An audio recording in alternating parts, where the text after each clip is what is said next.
দুর্দান্ত স্বাদের এই রেসিপিটা মাংসের যে কোনো রেসিপিকে হার মানিয়ে দেয়। খুব সহজেই হয়ে যায় আর খেতেও ভীষণ টেস্টি হয়। ভাত, পরোটা যে কোনো কিছুর সাথে অসম্ভব সুন্দর যায়।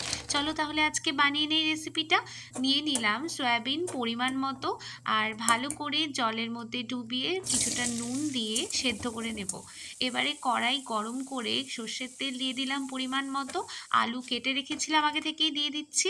এবারে আলুটাকে বেশ গোল্ডেন ব্রাউন কালার অবধি ভেজে নিলাম।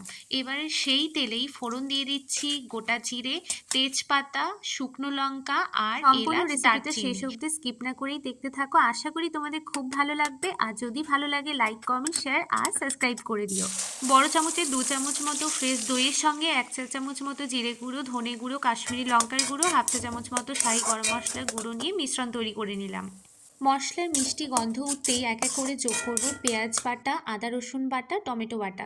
মশলাটাকে বেশ ভালো মতো নেড়েচেড়ে দিয়ে 1 চা চামচ মতো হলুদ গুঁড়ো, স্বাদ অনুযায়ী নুন দিয়ে দিলাম।